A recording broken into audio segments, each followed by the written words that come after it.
जी।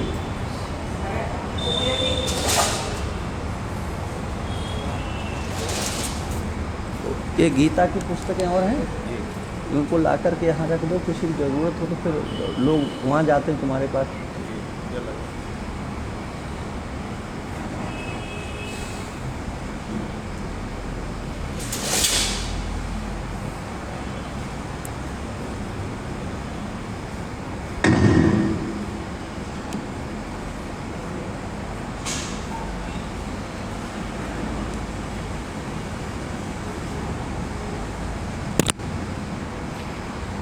ये पंखे बंद कर दो।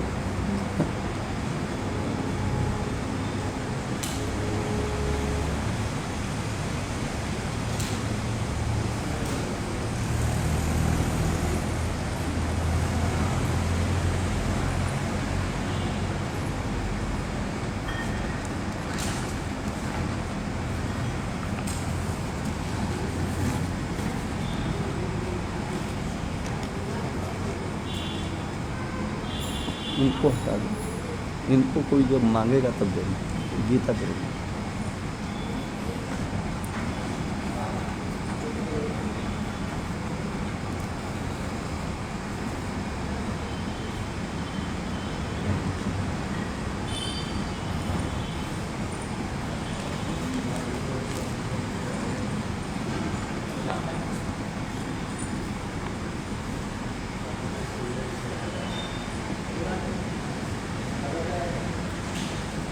आपने ले ली, आपने ले ली, ये लो। इसमें जो कीमत लिखी है पुजारी जी को दे देना है। ठीक।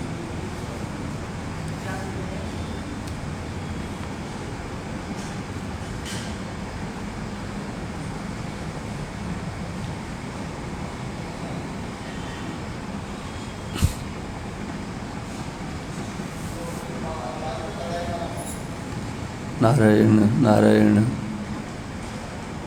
नारायण नारायण। ओम नमो ब्रह्मादिभ्यो ब्रह्म विद्या संप्रदाय कर्तृभ्यो वंश ऋषिभ्यो महद्भ्यो नमो गुरुभ्यः।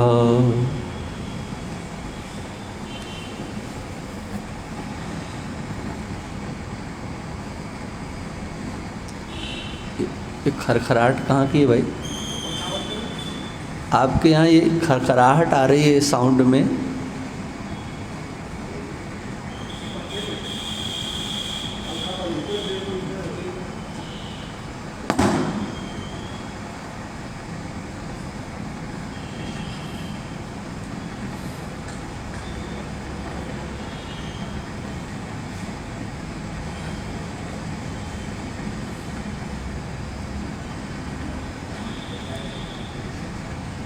आप यहाँ आओ,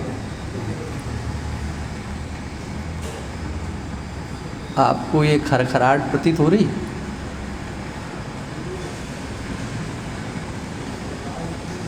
है?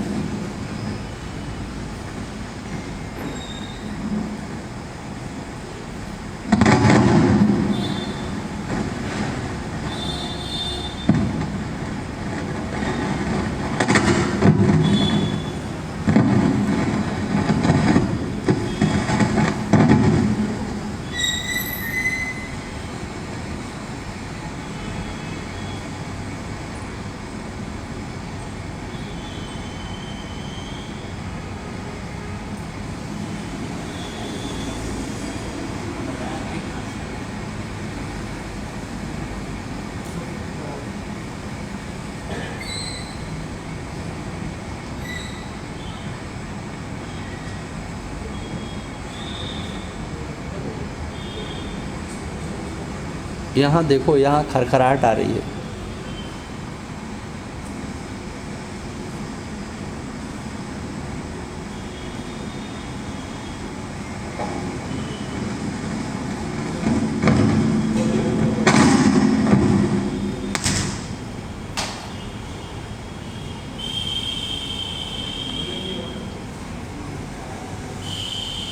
नारायण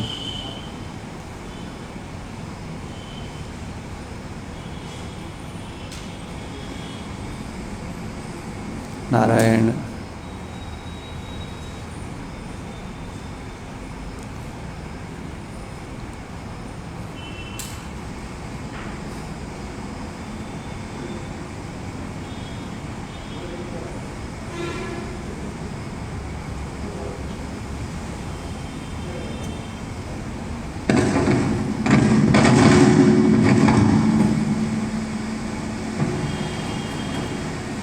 और बढ़ गई है।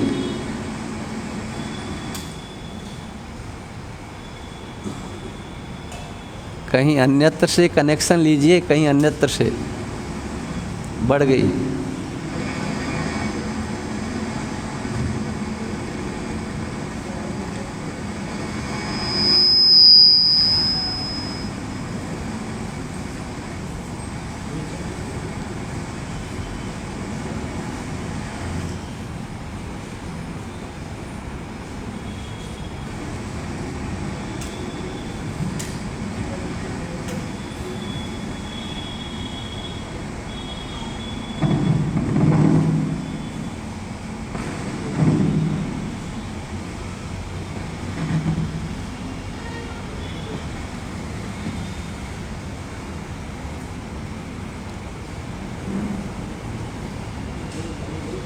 नारायण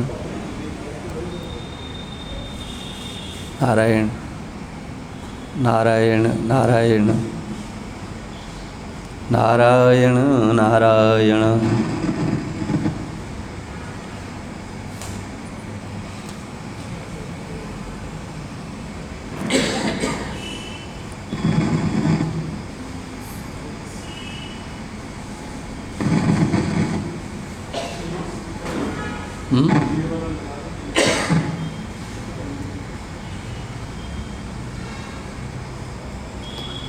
ओम नमो ब्रह्मादिभ्यो ब्रह्म विद्या संप्रदाय कर्तृभ्यो वंश ऋषिभ्यो महादिभ्यो नमो गुरुभ्यः।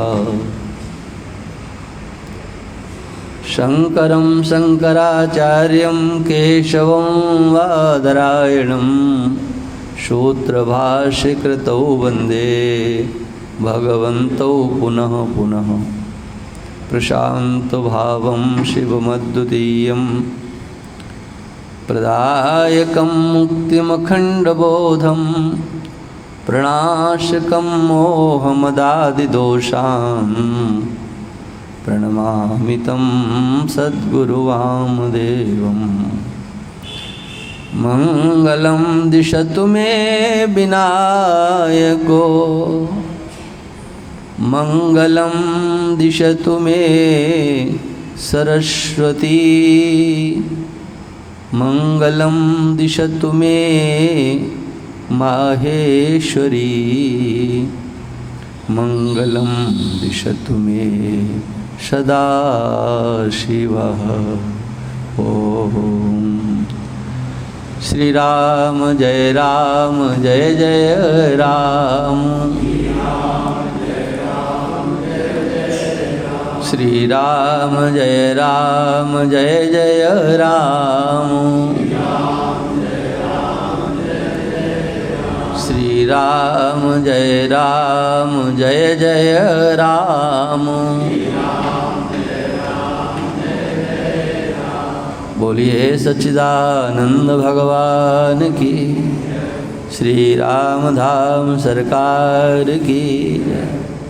कुन्तिवाच नमस्ये पुरुषं त्वाद्य मीश्वरं प्रकृतेः परम् अलक्ष्यं सर्वभूतानां मन्तर्वैरवस्थितं मायाजवनिकाच्छन्न मज्ञाधोक्षजमव्ययं न लक्ष्यसे मूढदृशा नटो नाट्यधरो यथा तथा परमहंसानां मुनीनाममलात्मनां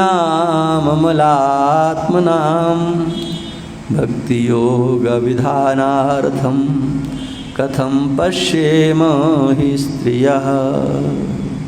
ओम। समादरणीय समस्त संत महापुरुष, समुपस्थित भक्तवृंद, श्रद्धामयी मातृशक्ति,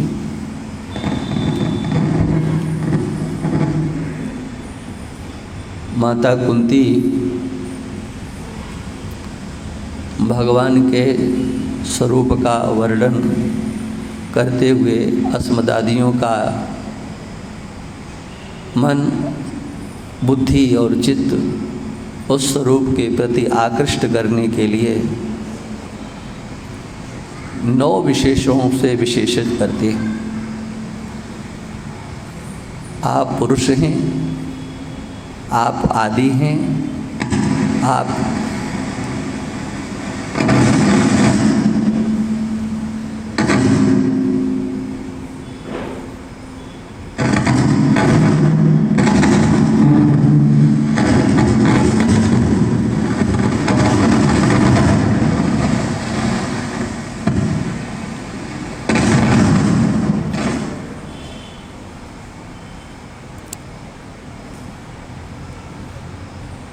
मैंने बंद कर दिया इसलिए कि आवाज़ बहुत कर रहा था। एक बार सेट कर लो, कोई बात नहीं, तो रोज का काम है। चालू करें?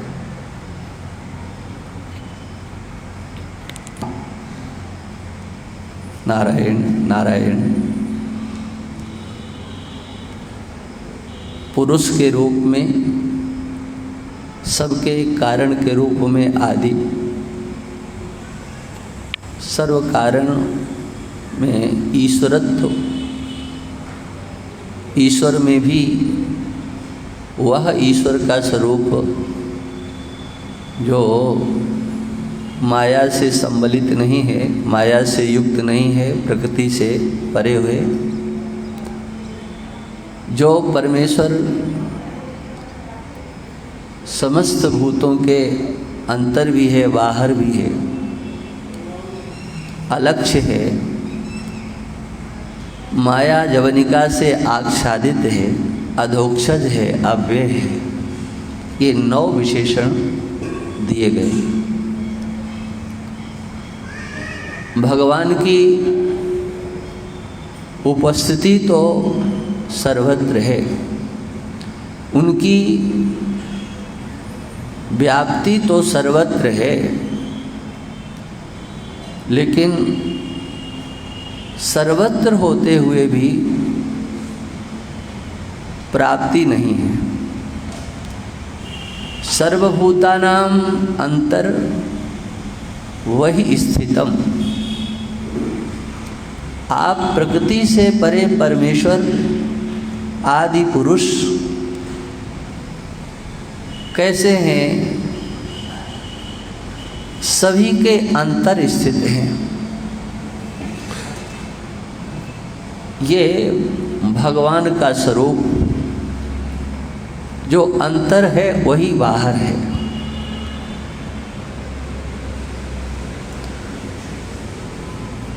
बाहर कहीं नाम रूपात्मक परिदृश्य का त्याग करके देखो तो कुछ दिखता नहीं है।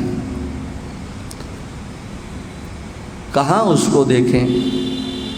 इसीलिए बाह्य जगत में परिकल्पनाओं का आश्रय लेकर के अनेकाकृतियों में भगवान की आराधना करते हैं, क्योंकि हमें ये नाम रूपात्मक जगत दिखाई पड़ता है। वो अंतर संस्कार पड़े हुए हैं।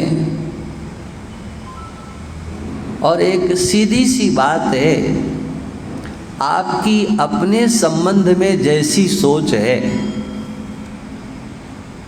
दूसरों के संबंध में भी आप उसी प्रकार की बना करके रखोगे। ये निश्चित बात है। यहाँ किसी ने अगरबत्ती लगाई है, भाई उसको बंद कर दें, मेरे को उससे एलर्जी होती है। आप अपने को क्या समझ? अब इतने लोग उठ करके गए,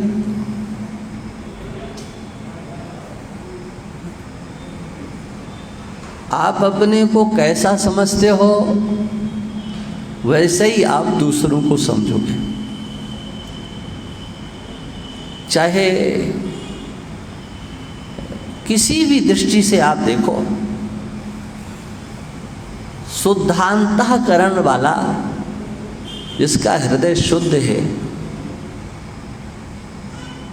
वो अन्यों में दोषों का दर्शन नहीं करता है।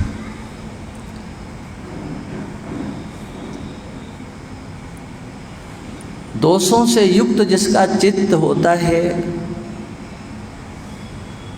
स्वयं जैसे छिप करके छल कपट आदि करता है, छिप करके दुराचरण करता है, तो उसी प्रकार का भाव वो दूसरों के प्रति बनाता है कि जैसे हम वैसे ये। और यही स्थिति भगवान को लेकर के भी है। आपकी अपने संबंध में जिस प्रकार की धारणा है, उसी धारणा को लेकर के तो आप भगवान की ओर चलोगे। आपने अपने को आकृति वाला माना है। हाँ, मैं 2 हाथ वाला, 2 पैर वाला, 2 आँख वाला, 2 कान वाला, नाक वाला, मेरी आकृति, मेरा रूप हो। तो जो आकृतिवान अपने को माने हुए है, वो भगवान को आकृति से रहित कैसे समझने के लिए तैयार हो सकता है? कब उसकी समझ में आएगा? और इसीलिए लोगों का आकर्षण भगवद आकृतियों के प्रति अधिक होता है। यही उसके मूल में भावना बैठी है। हम अपना जन्मदिन मनाते हैं तो बोले हाँ, भगवान का भी जन्मदिन है, तो भगवान का धूमधाम से मनाएंगे। चाहे वो कथाओं में हो, चाहे मंदिरों में हो, किसी भी रूप में भगवान का विवाह हुआ है। हाँ, भगवान का विवाह कितने धूमधाम से, क्योंकि आपका भी हुआ है, तो ब्याह वाले भगवान हाँ, आपको अच्छे लगते हैं जिनका ब्याह हुआ। हाँ, जिनके ब्याह नहीं हुए ऐसे भगवान भी हैं। हाँ, उनको लोग कम मानते। देखो वामन भगवान हाँ ब्रह्मचारी रहे, कहाँ लोग मानते। हाँ, परशुराम जी हाँ भगवान के अवतार हैं। अब कुछ ब्राह्मणवादियों ने, जो अपने को ब्राह्मणवादी समझते, ब्राह्मण नहीं वादी, हाँ, ब्राह्मणत्व नाम की चीज तो उनके अंदर छू नहीं गई है, लेकिन वादी के नाम पर बोले हम तो परशुराम को भगवान मानेंगे, लेकिन पूजा हो नहीं पाती। हाँ, लक्ष्मी नारायण, सीताराम, राधा कृष्ण, हाँ, नृसिंह भगवान का विवाह नहीं हुआ। हाँ, आप देखो कहाँ मंदिर बनते, कहाँ उनकी पूजा होती, क्योंकि आपको वो भगवान चाहिए जैसे आप वैसे हो। हाँ, और फिर उनके हाँ श्रृंगार इत्यादि में भी आपकी तन्मयता होती है। बहुत अच्छा श्रृंगार हुआ, बहुत अच्छा, आज तो बड़ा आनंद आया।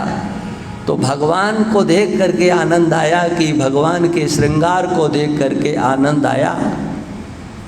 वो आनंद की अभिव्यक्ति कहाँ से? जैसे आप अपने को सजा करके आह्लादित होते हो, बार बार दर्पण के सामने जाते हो, सजते हो, अपने को सजवाते हो। हाँ, पहले घरों में सजा जाता था, अब मार्केटिंग होती है उसकी, वहाँ सजा जाता है। सज धज करके आप अपने को अच्छा समझते हो, ऐसे ही भगवान ऐसे जो सजे धजे हों बहुत अच्छे लगते हैं, श्रृंगार होता है। तुम्हारी बंगला कोठी ऐसे ही भगवान का भी, बोले आज भगवान का बंगला बनेगा। बंगले का दर्शन करने के लिए लोग जाते हैं, भगवान को भूल जाते हैं। भगवान के बंगले का देखने के लिए जाते हैं। ये बात मैं इसलिए कह रहा हूँ कि आपकी अपने प्रति मान्यता कैसी है। जैसी आपकी अपने प्रति सोच है, आप उसी तरह से भगवान को भी आरोपित करोगे। और अपनी सोच के साथ अगर तुमने उस ईश्वर को अपनी समझ से बांधने की चेष्टा की तो तुम्हारे हाथ कुछ भी नहीं लगने वाला है। हाँ, कुछ लगने वाला नहीं है। इसलिए जो कुंती देवी के द्वारा कहा गया है उस पर भी समझने की चेष्टा करो, उसे भी समझो। वो अंदर है, वो बाहर है। बाहर है तो कहाँ है? लोग ये प्रश्न करते हैं प्रायः करके। हाँ, तो हम उसके उत्तर में एक बात कहते हैं। माता कुंती देवी की दृष्टि से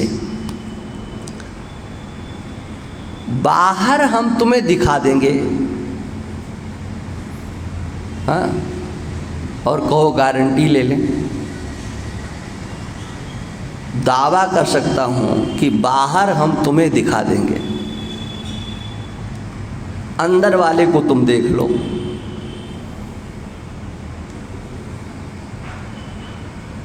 सर्वेश्वरन जी, बात हमारी ठीक है कि नहीं?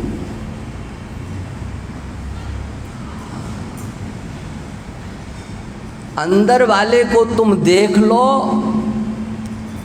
क्योंकि वो अंदर बैठा है, कहीं ढूंढने नहीं जाना है।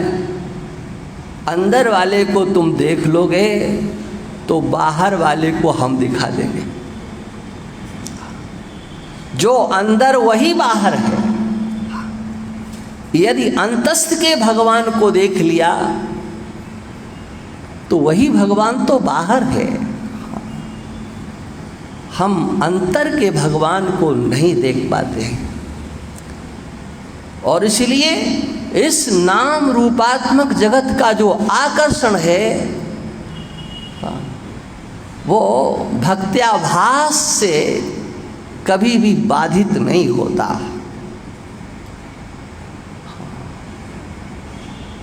इससे ज़्यादा और मैं कुछ नहीं कह सकता।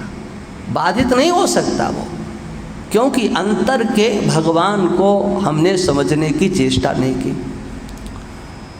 वो अंतर है, और जिसने अंदर देखा है वो दावा कर सकता है कि मैंने बाहर भी देखा है। हाँ, कोई कम ज़्यादा नहीं,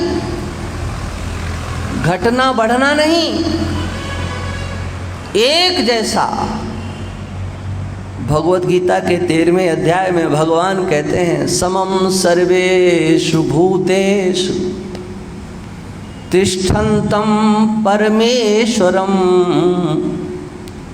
विनश्यस्व विनश्यन्तं यः पश्यति स पश्यति, यः पश्यति स पश्यति।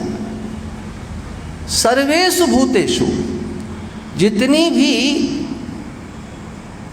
पदार्थों की उत्पत्ति हुई है, हाँ, भूतः, हाँ, संभूता, जो उत्पन्न हुए पदार्थ हैं, जो उत्पन्न हुई वस्तुएं हैं, समम सर्वेषु भूतेषु। उस परमेश्वर को जो बैठा हुआ है, कहीं वो जाता आता नहीं है। हाँ,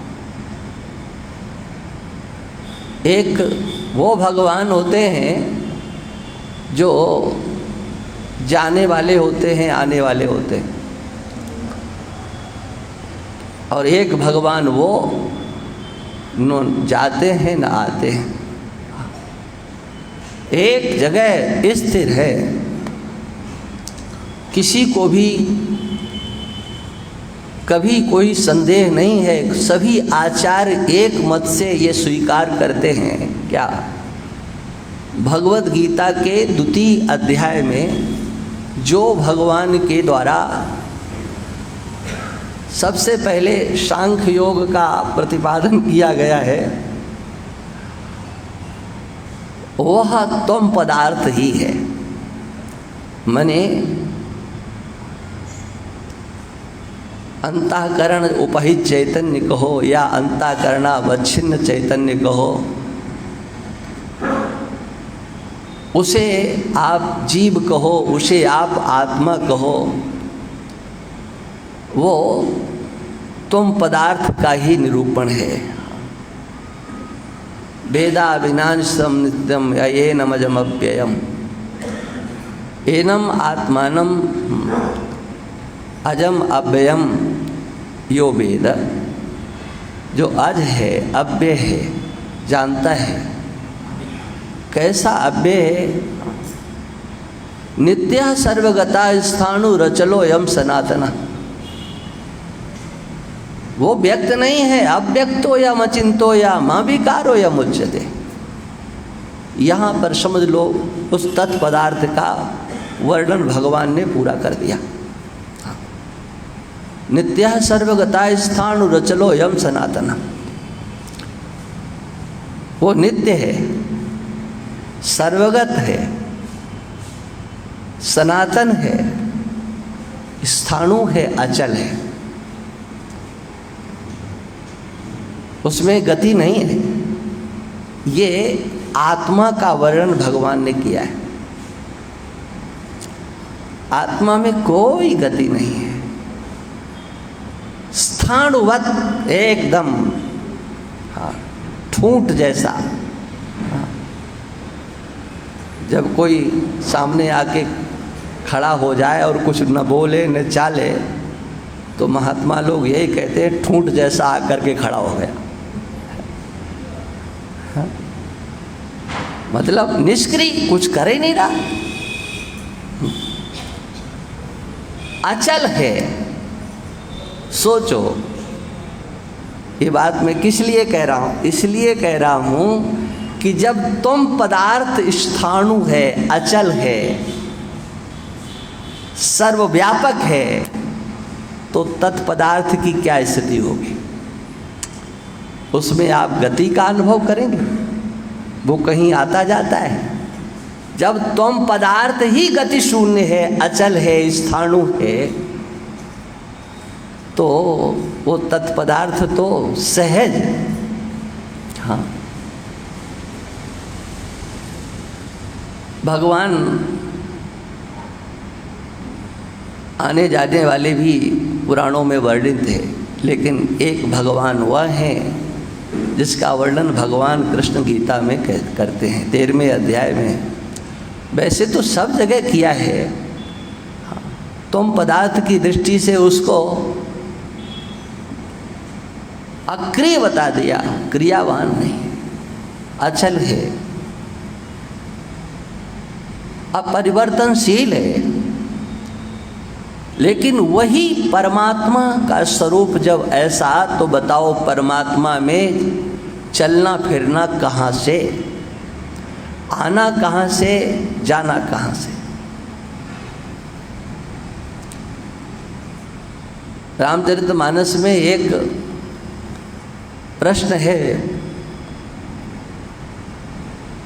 पार्वती जी का भगवान शंकर से, जिसका उत्तर पूरे रामचरितमानस में कहीं नहीं दिया गया। बहुरी कहो करुणा यतन कीन जो अचरज राम, प्रजा सहित रघुवंश मणि किम गवने निज धाम। हाँ, पुराणों में वर्णित है कि भगवान अपनी समग्र प्रजा को विमान पर बैठाल करके साकेत लेकर के गए, ऐसा वर्णित है। लेकिन मानस में पार्वती और भगवान शंकर के संवाद के रूप में पार्वती माँ के प्रश्न हैं, भगवान शंकर ने उत्तर दिया है। इस रूप में मानसकार ये प्रश्न तो प्रस्थापित करते हैं, उपस्थित करते हैं, लेकिन कहीं आपको अगर सुनने को मिला हो, पढ़ने को मिला हो तो हमको ही बता देना। इस प्रश्न का उत्तर गोस्वामी जी नहीं देते, व्यास भगवान ने लिखा है, हम उसको नकारते नहीं हैं, लेकिन गोस्वामी जी इस बात को बिल्कुल शांत कर देते हैं। क्यों? देखो, पुराणों में भगवान विष्णु श्री राम जी के अवतार हैं, तो विष्णु भगवान का लोक है, नारायण भगवान का लोक है, वैकुंठ कहो, क्षीर सागर कहो, लोकों का वर्णन है। तो जो जिस लोक से आता है वो उस लोक में चला जाता है। लेकिन गोस्वामी जी ने तो प्रतिज्ञा कर ली कि मेरे श्री राम जी सच्चिदानंद ब्रह्म हैं।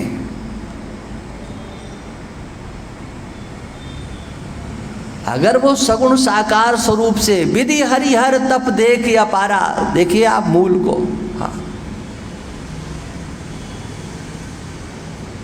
मनु जी के सामने ब्रह्मा आए, विष्णु आए, हाँ, शिव आए, आए और चले गए,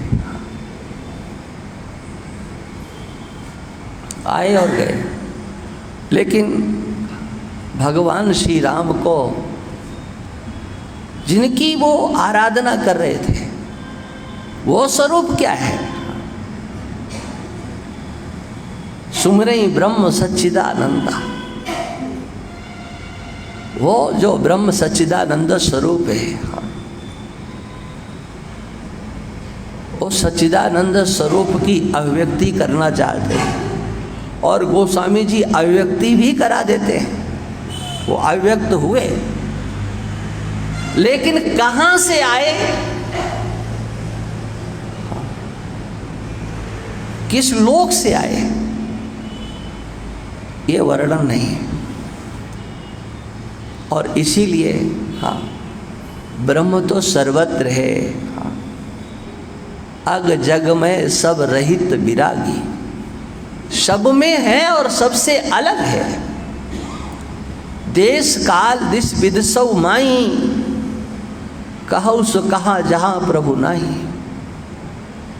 देश काल वस्तु परिच्छेद शून्य जो तत्व है वो ब्रह्म है, वो तो सर्वत्र है।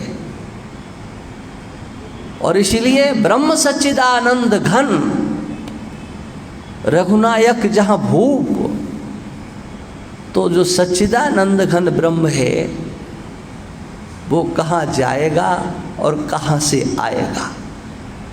सगुण साकार स्वरूप के जो लोक लोकांतर हैं, वहाँ से देवता आदि उनका आगमन होता है, किंतु जो ब्रह्म तत्व है वो तो सर्वत्र है, वो कहाँ जाएगा, कहाँ से आएगा? कोई दूसरी वस्तु उसके सिवा है नहीं, वो परिपूर्ण है, सच्चिदानंद घन है। सर्वम खलु इदम ब्रह्मा, इदम करके जो भाषित होता है वो परमात्मा है, सब कुछ परमात्मा है, उसमें जाना आना कहाँ है? इसलिए भगवान कृष्ण कहते हैं, जो शांत बैठा हुआ है, तिष्ठन्तम बैठे हुए को। वो कौन है? का परमेश्वरम। एक जैसा रहता है, वो अव्यय है। हाँ। विनश्य स्वविनश्यंतम या पश्यति स पश्यति। उसकी कोई आकृति का आकृति नहीं है। हाँ।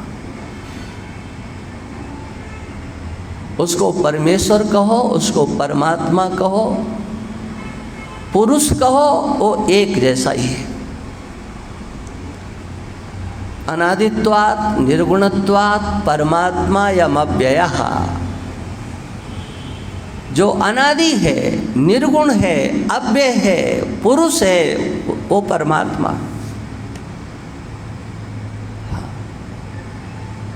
बोले ऐसा है, लेकिन है कहाँ? तो कहीं उसे बाहर ढूंढने के लिए आप बढ़ जाइए। इसी शरीर के अंतर है। ये जो माता कुंती कह रही हैं, सर्वभूतानाम अंतर, समस्त देहधारियों के अंतर, इसको हम समझने के लिए तैयार नहीं होते। कहते ये तो बड़ा कठिन है। और कठिन इसलिए होता है कि आप जहां बैठे हुए हो वहां से हिलना नहीं चाहते हो। आपकी जो अपनी मान्यता है, हाँ, उस मान्यता को छोड़ने के लिए आप तैयार नहीं होते हो। जिस मान्यता में कोई दम नहीं होती है, हाँ, किसी से कहो आओ चलो, हाँ, शाम को क्लास होता है, हाँ, आया करो।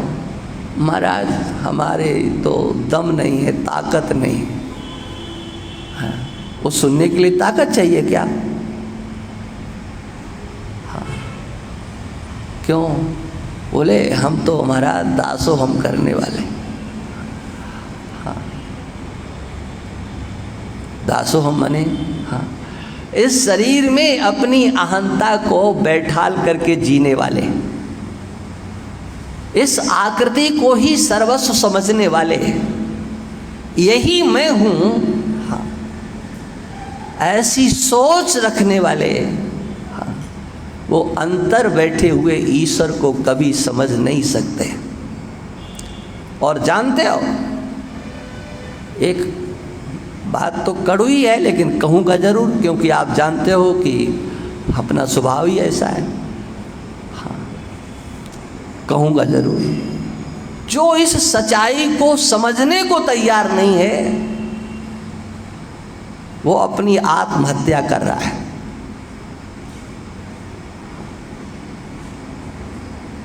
उसको आत्महत्या का दोष लगेगा, निश्चित लगेगा, इसे कोई रोक नहीं सकता। मैं रामधाम सरकार के सामने बैठ के बोल रहा हूं, भगवान के सामने बोल रहा हूं, डर के नहीं बोल रहा हूं। हाँ, ये नहीं कि गुपचुप कोई बात कह दी। मैं भगवान को साक्षी करके कह रहा हूं कि उन्हें आत्महत्या का दोष लगने वाला है, इसे ईश्वर भी रोक नहीं सकता, कोई रोक नहीं सकता। लगने वाला इसलिए है कि वो अपनी हत्या कर रहे हैं। और कौन है वो करने वाले? जो अंतर बैठे हुए परमात्मा को समझने के लिए तैयार नहीं होते,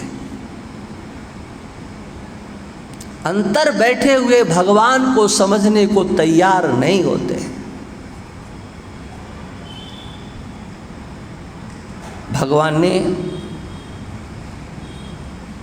अब आप, भगवान ने अगले श्लोक में इस बात को कहा कि जो ऐसा देखने वाले हैं वो बहुत अच्छे हैं। क्या अच्छाई है उनके अंदर? समम पश्यन् हि सर्वत्र समवस्थितमीश्वरम न हिनस्ति आत्मना आत्मानम। वो अपने आप से अपनी हत्या नहीं करते हैं, वो अपने आप से अपनी हत्या नहीं करते। न हिनस्ति आत्मना आत्मानम, अपने द्वारा माने अपने आप से अपने हाथों से वो अपनी हत्या नहीं करते हैं। कौन? समम पश्यन् हि सर्वत्र समवस्थितमीश्वरम, जो सबके अंतर एक जैसा परमात्मा बैठा हुआ है, उसका जो दर्शन करते हैं वो दर्शन करने वाले। महाराज देखो, आप जल्दी कर लो, मेरे को ज़्यादा अच्छा नहीं लगता, क्योंकि हम जिस जगत में होते हैं उससे ये बहुत दूर है। अरे इसी के तो हम विरोधी हैं, और क्या है। एक नंबर का खंडन करने वाले, इसी का तो हम खंडन करते हैं। इस नाम रूपात्मक परिदृश्य की ही तो हम निंदा करते हैं, बुराई करते हैं। हाँ, और ध्यान रखना, एक बात आपको बता दूं, एक बार बात आ गई है तो कह देता हूँ। एक बार ऐसा स्वप्न आया कि हमने देखा कि हमारा शरीर छूट गया। अब हम देख रहे हैं कि शरीर छूट गया। अब जो है, अब वो संस्कार पड़े हुए, देखो आप, ये हुआ कि अब इसकी तो समाधि देना है, ये करना है, वो करना है, सब हाँ तैयारी हो रही। उसी समय क्या हुआ, मैं बिल्कुल मिथ्या भाषण नहीं कर रहा हूँ, कोई बना चढ़ा करके नहीं, एक फोटो खींचने वाला फोटोग्राफर आ गया। अब वो फोटोग्राफर जब फोटो खींचने लगा तो देखो, मैं तो मर चुका था। मैंने कहा हट सामने से। हाँ, ये तो मैंने सारे जीवन विरोध किया है। हाँ, अब मरने पर भी फोटो खींचेगा? नहीं खींचना। और इतनी जोर से मैं उसके ऊपर बिगड़ा कि नींद टूट गई। हाँ, मतलब ये कितने संस्कार हमारे प्रबल हैं, ये मैं बता रहा हूँ कि इस नाम रूपात्मक जगत की मैं निंदा करता हूँ तो वो निंदनीय है। और यही दुनिया के लोगों की उल्टी कहानी कि हम तो समझाते हैं कि आप निर्गुण हो, निराकार हो, निर्विकार हो, लेकिन ये भगत लोग, हाँ महाराज आपकी फोटो आ गई, अब बताओ है क्या हुआ।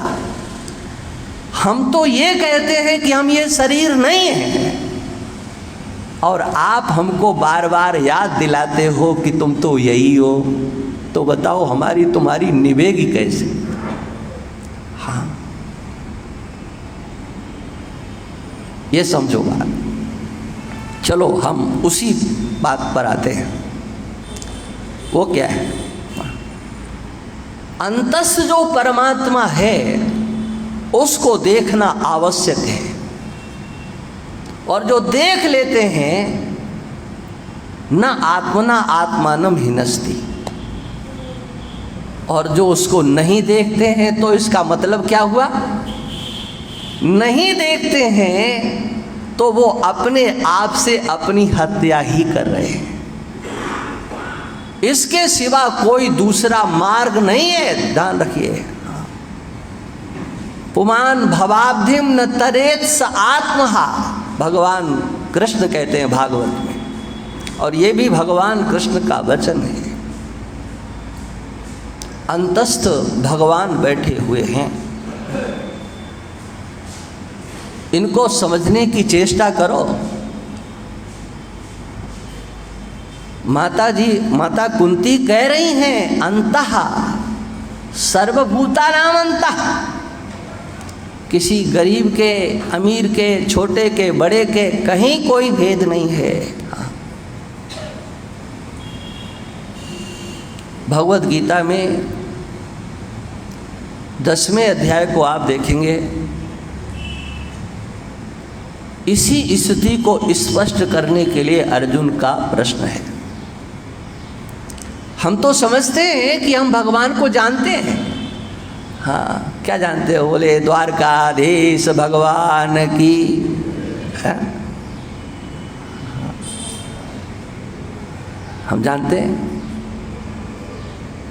वो द्वारकाधीश भगवान अर्जुन के रथ पर बैठ करके सारथी के रूप में घोड़ों की बागडोर लेकर के बैठे हुए हैं। लेकिन अर्जुन कहते हैं कथम विद्यामहं योगिन्स। हे योगिन, हे योगेश्वर, अहम कथम विद्याम, मैं आपको जानूं कैसे? गीता पढ़ने वाले याद करके, कंठस्थ करके समझते हैं हमने समझ लिया है। हम भगवान को समझते हैं, जानते हैं। अरे क्या जानते हो तुम? अर्जुन से ज़्यादा जानते हो क्या? अर्जुन के कहने पर हाँ, भगवान उनका रथ हाँकते हैं। अर्जुन से कितना प्रेम करते हैं। हाँ, भगवान महाभारत में कहते हैं यस्तान द्वेष्टि स माम द्वेष्टि। जो इनसे द्रोह करता है वो मेरे से द्रोह करता है। हमारे और इनके बीच में कोई अंतर नहीं है। ये भगवान की दृष्टि है। भगवान अर्जुन को जानते हैं, अपने को जानते हैं। इतनी आत्मीयता, अनन्यता होते हुए भी, यही अर्जुन की अनन्यता है। जिस समय अर्जुन के अंतस्थ में किसी भी प्रकार का विकार आया, उसका नाम शोक कहो, उसका नाम मोह कहो, या भगवान की माया कहो, कुछ भी कहो, इतना सब कुछ होते हुए भी रथ के पिछले भाग में रथोपस्थ उपाविशत जाकर के बैठ जाना। लेकिन सब कुछ होते हुए भी रथ से उतर करके अपने विचारों को, अपनी अंतर्स्थ स्थिति को आचार्य द्रोण, पितामह भीष्म, कृपाचार्य या धर्मराज युधिष्ठिर के समक्ष जाकर के निवेदित नहीं किया। भगवान से ही अपनी अंतर स्थिति को निवेदित करते हैं। और वही भगवान कृष्ण से अर्जुन कहते हैं हम आपको कैसे जाने? सोचिए, क्या ये विचारणीय प्रश्न नहीं उठता? क्या भगवान अर्जुन को जानते नहीं थे? जानते थे। फिर ये प्रश्न क्यों किया गया, कथम विद्यामहं योग? महाराज, हम आपका हमेशा कैसे चिंतन करें? किसी भी प्रकार का व्यवहार करते हुए भी हम आपका हमेशा चिंतन करें। त्वाम सदा परिचिंतयन्, किसी भी काल में, किसी भी अवस्था में, किसी भी व्यवहार में आपकी विस्मृति न हो, सदा परिचिंतयन्। और दूसरा है केषु केषु च भावेषु चिंत्योषि, किन किन भावों से आप चिंतन किए जा सकते हो? माने ये संभूत आकृतियां, चाहे चर हो चाहे अचर हो, उन संभूत आकृतियों में मैं आपको कहाँ कहाँ देखूं। एक परिच्छिन्नता को लेकर के प्रश्न है और एक अपरिच्छिन्नता को लेकर के प्रश्न है। हमेशा जिसका चिंतन किया जा सकता है वो अपरिच्छिन्न होता है, देश काल वस्तु परिच्छेद शून्य होता है, सजाति विजाति स्वगत भेद शून्य होता है। जिसका हमेशा चिंतन होता है, किया जा सकता है।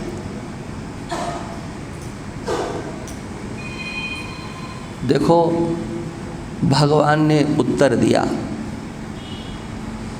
उत्तम, मध्यम और कनिष्ठ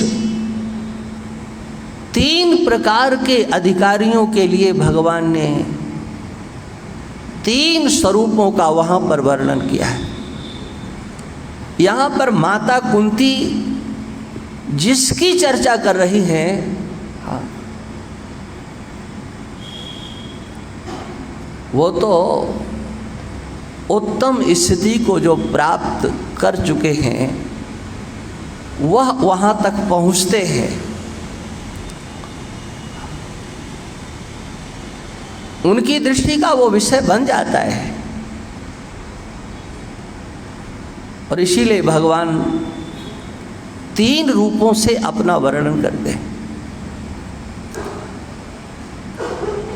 एक दृष्टि तो सामान्यतया आप सबके पास है, जो तृतीय कोटि है, कनिष्ठ कोटि है। अश्वत्था सर्ववृक्षाणाम देवर्षि रामचर नारदा आदित्या नाम महम विष्णु ज्योतिराम रामन सुमान आदि से प्रारंभ होकर के अंत तक चले जाओ। वृष्णि नाम वासुदेवोस्मि,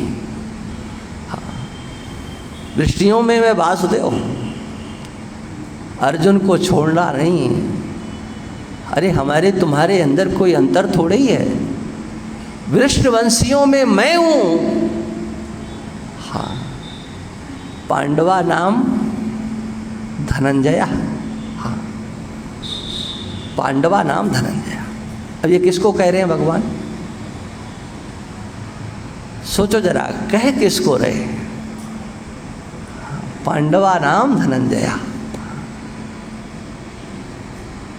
अपने को भी परिच्छिन्न रूप से बता रहे हैं और अर्जुन को भी परिच्छिन्न रूप से बता रहे हैं। तुम्हारी भी जैसे हमारी पूजा वैसे तुम्हारी पूजा। हाँ, हमारे तुम्हारे अंदर कोई भेद नहीं है। अंतर इतना है कि आप पांडुवंशी हो, हम यदुवंशी हैं, वृष्णिवंशी हैं।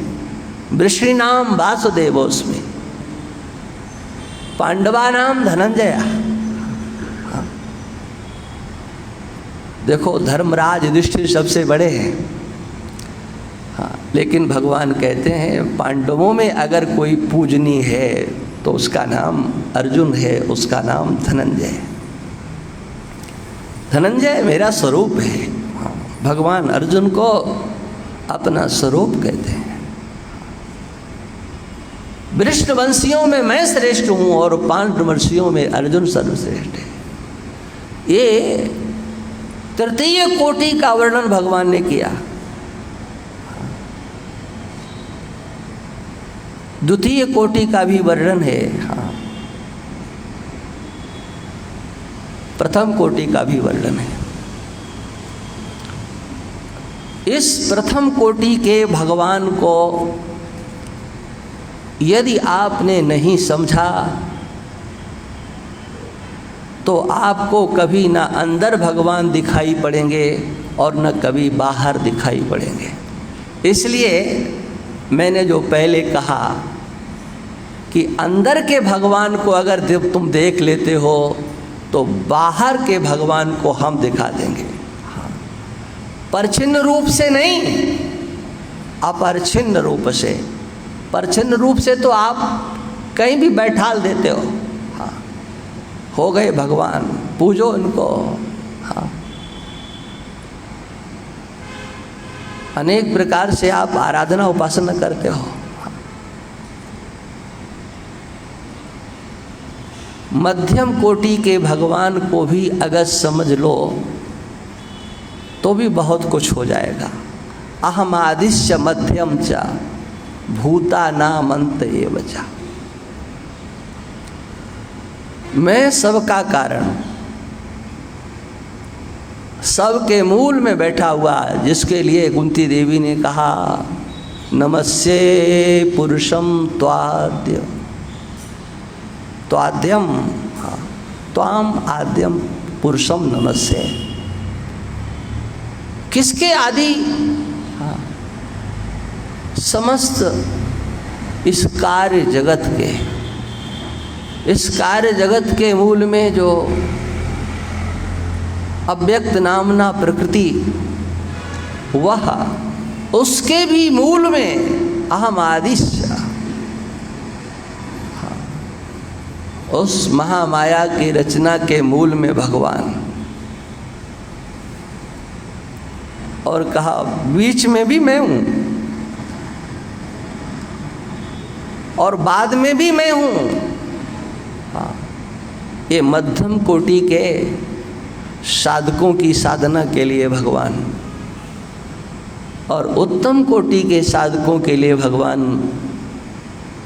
अहम आत्मा गुडाकेश सर्वभूताशय स्थिता। हे अर्जुन,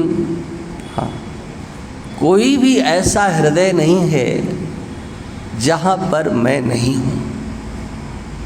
आशय माने हृदय, अंतःकरण।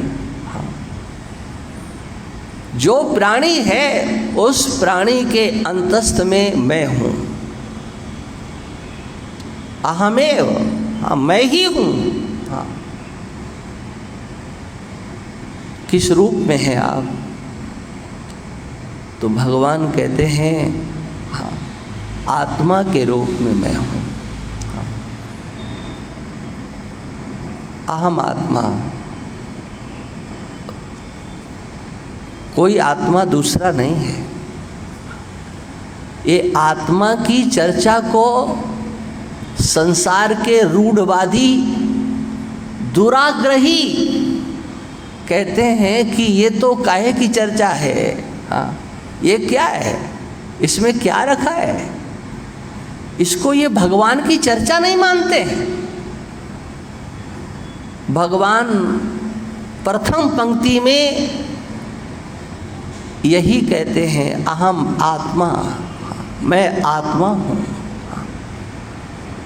हे अर्जुन, तुम निद्रा जयी हो गुडाकेश। गुडाका ईसा गुडाकेशा, निद्रा को जीतने वाले हो।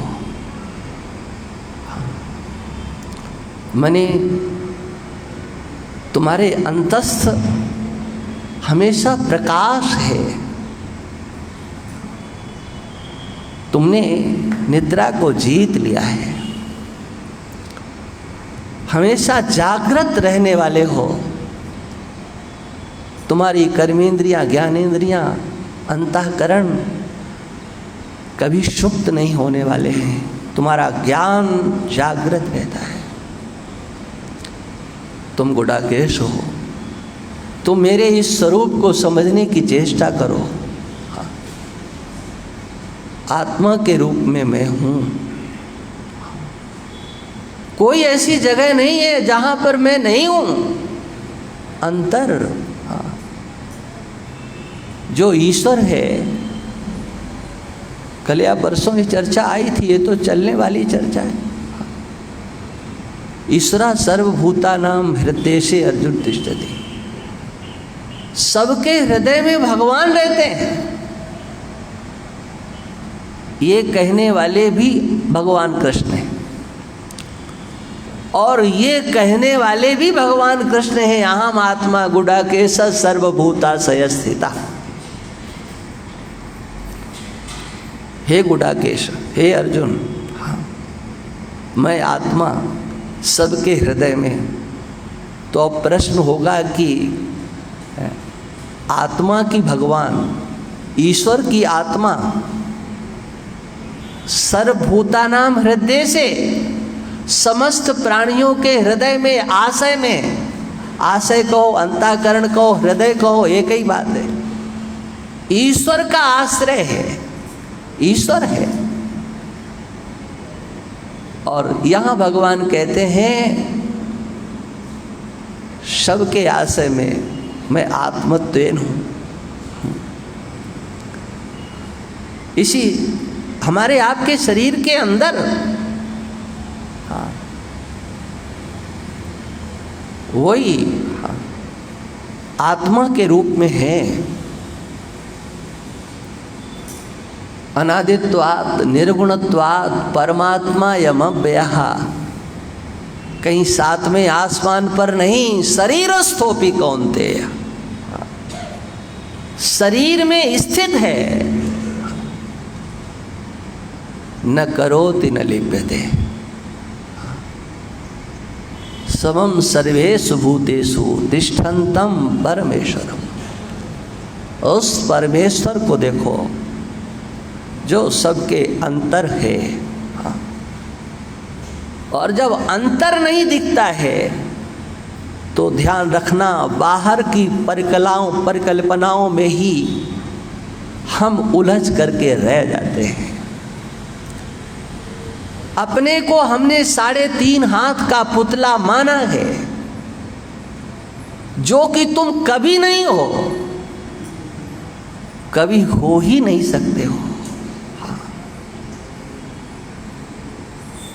तुमने अपने को मनुष्य के रूप में, पुरुष के रूप में, स्त्री के रूप में, ब्राह्मण क्षत्रिय वैश्य के रूप में, तुमने जाने कहाँ कहाँ अपने को पिता पुत्र पति पत्नी, अरे कितने रूपों में माना है। लेकिन वो सारी मान्यता है कहाँ? वो सारी मान्यता इस 3.5 हाथ के पुतले में। हाँ, छितजल पावक गगन समीरा पंच रचित यह अधम शरीरा। इस अधम शरीर में तुमने अपनी अहंता को बैठाल दिया। मानसकार की एक अर्धाली आप लोगों के जीवन को अध्यात्म पथ पर ले जाने के लिए पर्याप्त है, लेकिन आपने तो कसम खा ली है कि हम ये सुन करके ही, मान करके ही नहीं देंगे। हाँ, पहले भी मैंने कहा होगा, फिर कह रहा हूं, बड़े भाग मानुष तनु पावा, ये क्या है? कोई अर्थ खींचा तानी किए बिना बड़े भाग से मनुष्य का शरीर मिला। बताओ किसको मिला?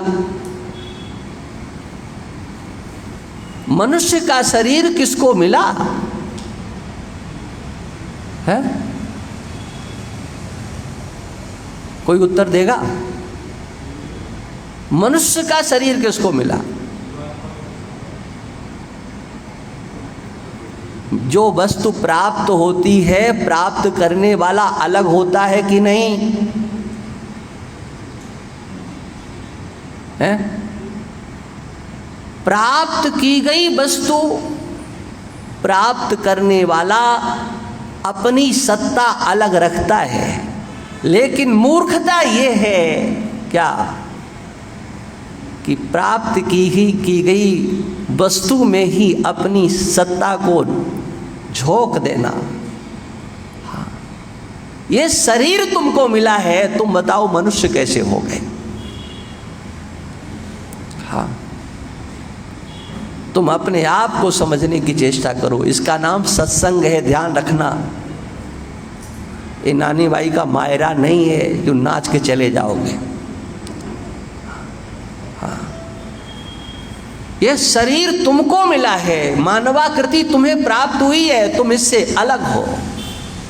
लेकिन ये पंच तत्वों का अधम शरीर, इसी को तुमने मान लिया अहम मनुष्य, मैं मनुष्य हूं। हाँ, ये आप कैसे हो सकते हो? जरा विचार तो करो। ये देहाभिमान लेकर के तुम डोल रहे हो, ये तुम्हें कहाँ लेकर के जाएगा? ये तो बताओ, कहाँ जाना चाहते हो? हाँ, ये देहाभिमान हमेशा लाद करके भी तुम नहीं रख सकते हो। जाने कहाँ कहाँ कितनी बार तुम्हारा ये देहाभिमान धूल में मिला है। हाँ, इसलिए इस तथ्य को समझने की चेष्टा करो। ये आपको समझने के लिए आपके अंतस्थ परमात्मा है, और वो परमात्मा आपके आत्मा के रूप में है। अहम आत्मा, ये भगवान कह रहे हैं, ये कोई मेरी बात नहीं है। अहम आत्मा, मैं आत्मा हूँ। क्या कभी भगवान के इस स्वरूप की पूजा करने की चेष्टा की है? अंतस्थ बैठे हुए इन भगवान को कभी समझने की चेष्टा की है? नहीं की है तो अब करने की चेष्टा करो। ये जीवन उस जीवन धन जगदीश्वर के साथ एकीभूत होने के लिए मिला हुआ है, इसलिए समय को व्यर्थ मत गमाओ। आगे की चर्चा कल करेंगे। श्री राम जय जय राम। श्री राम जय जय राम।